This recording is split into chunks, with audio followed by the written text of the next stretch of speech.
আফগানিস্তানে বহুল আলোচিত বাগরাম সামরিক ঘাঁটিকে কেন্দ্র করে কাবুলের সঙ্গে ওয়াশিংটন ডিসির তীব্র উত্তেজনা দেখা দিয়েছে। স্থানীয় সময় শনিবার ট্রুথ সোশ্যালে দেয়া পোস্টে প্রেসিডেন্ট ট্রাম্প সরাসরি হুঁশিয়ারি দিয়ে বলেন, বাগরাম যুক্তরাষ্ট্রের, আফগানিস্তান যদি তা ফিরিয়ে না দেয় তবে খারাপ কিছু ঘটবে। এর আগে লন্ডন সফরে গিয়েও ব্রিটিশ প্রধানমন্ত্রীর সঙ্গে যৌথ সংবাদ সম্মেলনে ঘাঁটিটির নিয়ন্ত্রণ ফিরে পেতে নিজের পরিকল্পনার কথা জানান মার্কিন প্রেসিডেন্ট।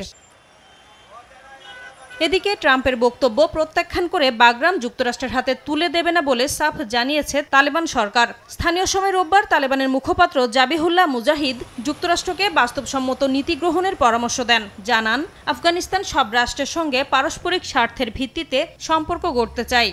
বাগরামের বাইরে কোনো ধরনের হস্তক্ষেপ গ্রহণযোগ্য নয় বলে সতর্ক করেন তিনি। এছাড়া স্থানীয় সংবাদ মাধ্যমে আফগান সেনাপ্রধান জানান, আফগানিস্তানের 1 ইঞ্চি মাটিও কাউকে ছাড় দেয়া হবে না। কিছু লোক বলছে আমরা বাগরাম ফেরত দেওয়ার আলোচনা করছি। জনগণকে বলছি 1 ইঞ্চি মাটিও কোনো আলোচনায় ছাড়া হবে না, এটা কখনোই হবে না।